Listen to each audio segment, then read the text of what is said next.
This is everything that I use to tint the car. A cutting knife, and you might want to get a razor blade just in case you have to scrape any bird poop off of your back window. This blade is stainless steel, so you don't have to worry about scratching the glass, and also this razor blade is stainless steel as well. So as long as you're using stainless steel blades, you'll be fine. No scratches. These two squeegees, a bar of soap. It can be an old dingy bar of soap like this one.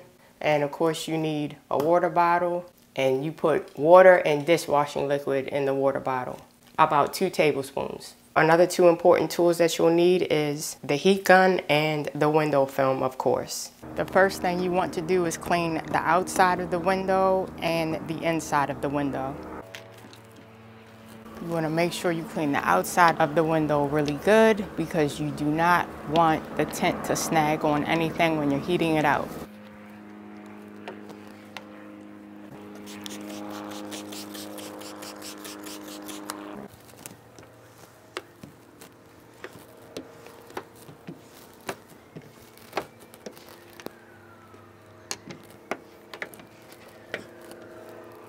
The next thing you want to do is take an old bar of soap like this, any bar will do, wet the window,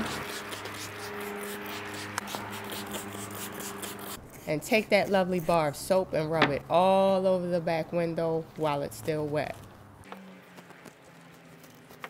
And notice how thorough I'm being. I'm getting every single spot on this back window. Every single spot on this glass is getting covered with this bar of soap.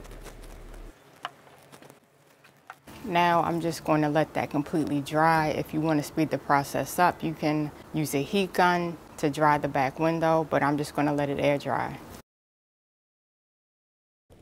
And it took about 7 or 8 minutes for this back window to completely dry.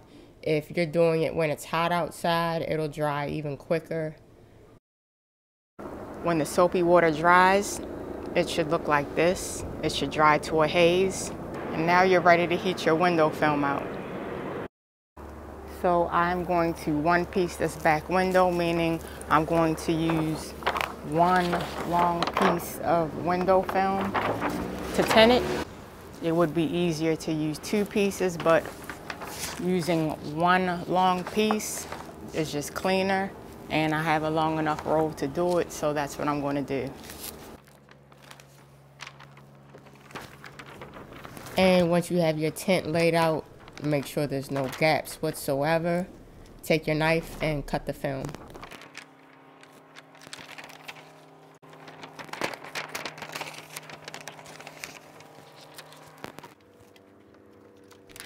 Now I'm going to lock the film in place, starting from the middle and squeegeeing out to the sides. Now I'm going to cut around the edges. First things first, I'm going to cut the excess off at the top. You want to cut the excess off in order to prevent the wind from catching this and blowing up. So you're just making a quick cut right now. It doesn't have to be perfect.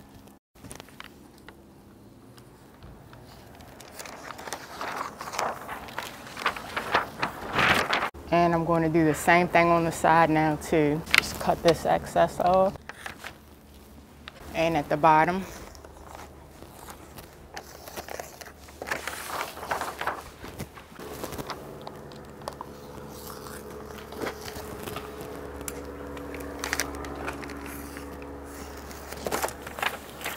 Okay, so this was all I did, guys. I just made a quick cut. Didn't have to be perfect. This is where the line is. See how far over I cut? Doesn't have to be perfect. So I just did a quick cut just so I can heat it out, and so the wind won't blow the tint everywhere and flip it up.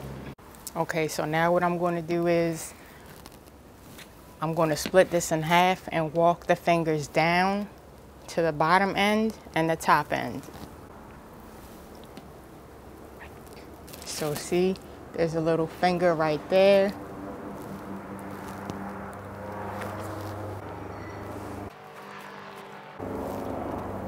So I just walked it down, and it's right here, this big finger right here. Now I'm going to do the same thing to the top. See this? See that right there? See that? Just going to walk it up. Nice and easy. So now all of my fingers are at the top and at the bottom. We don't want any fingers on the side. And now we can start heat shrinking. I'll start with the top first. So grab your heat gun and put it on high. I know the top corner may look like it has a crease in it, but it's not. That's just the clear protective covering that just has come up in that area from the tint. It's just detached itself a little bit, but the tint itself is not creased. Also notice the distance I'm holding the heat gun. I'm not holding it too close to the film. You don't want to get the tint too hot. The heat gun is several inches away from the film. When you're doing this, you can gauge it by starting out at a distance and coming in closer to get the same kind of results I'm getting, because if you come in too close, you will burn the film and it will scrunch up and look ugly and crease and possibly even burn a hole in it. Also, notice how I squeegee the fingers. I never squeegee up all the way on the fingers, and I'm not squeegeeing too hard. I'm still being somewhat firm. I'm not squeegeeing really softly, but if I go up too far on a big finger, it will crease.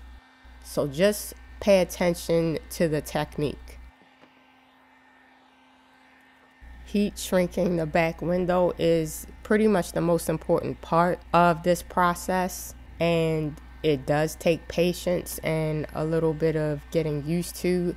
I'd say the only way to really get better is to just practice and keep doing it. And some good advice to remember is you want to try to make the fingers as small as possible. So if you have a big finger, just keep trying to make it into a smaller finger and then make that one into a smaller finger and so forth. Basically, you'll avoid creasing the film that way. The bigger the finger is, the easier it will be to leave a crease in the tint, and you don't want that because creases are ugly. This quadrant up here is finished, so now I'm going to heat shrink down here.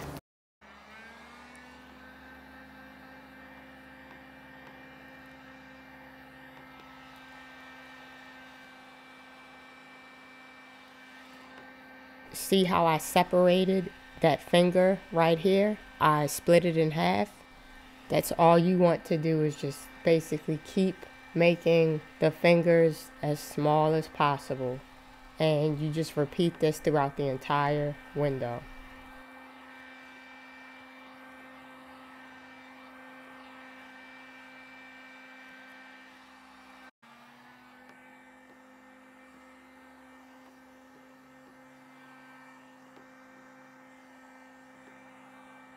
Also, while I'm tinting, notice how I lift the heat gun up a lot. I don't keep it focused on one point for too long. Keep in mind, this heat gun is very hot, and if you point it at the glass for a long period of time, it can break the glass and it can burn the tint.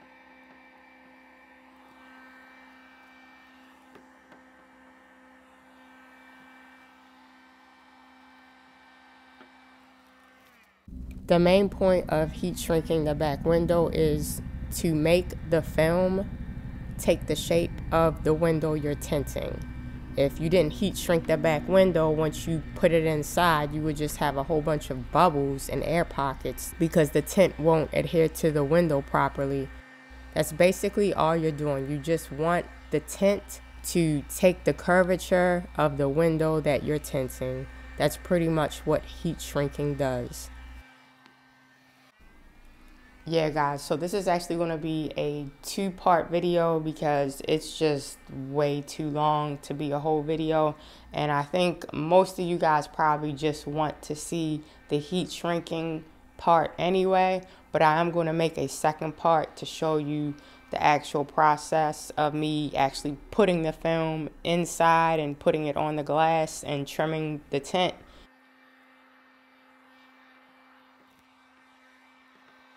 So this half is done. On to the next side.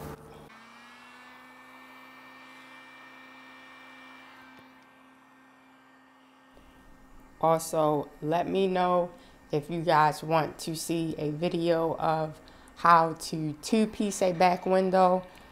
Two-piecing the back window is easier as far as heat shrinking goes. Basically, you just use 2 pieces of film. If you don't have a long enough piece of tint to cover your whole back window, you're gonna have to use 2 pieces, which you can do, and it'll come out looking pretty good. So if you want to see a video on how I do that, just drop a comment, let me know. So have fun, and remember, patience is key. As long as you have patience, you'll be able to tint like a pro in no time.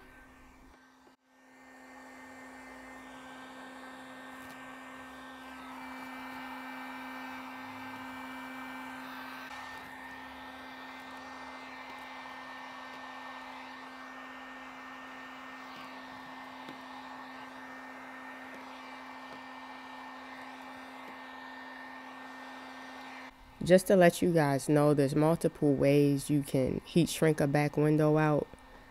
The method I'm showing you now is called dry shrinking. I think dry shrinking is the easiest, quickest way, especially for beginners. You can also do the wet shrink method. Basically, you would just spray the soapy water and you wouldn't wait for it to dry out. You would just immediately start heat shrinking it. That's actually how I learned how to heat shrink, was the wet shrinking method. But to me, I think it's easier to leave creases that way, and it's just not as beginner friendly as this method is. And I'm sure there's other ways too. I see some people use dryer sheets to tint the back window. There's so many different ways you can tint a back window, probably even ways that I don't even know about. So this is just one of the ways that you can do it.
Okay, so this quadrant is now done, and we're going to go to the top next.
And this is what it should look like. These aren't creases, these are just creases in the top clear coat. So I'll show you once I peel it off. These won't be in the actual tint. These are creases just in the clear piece, the clear protective covering.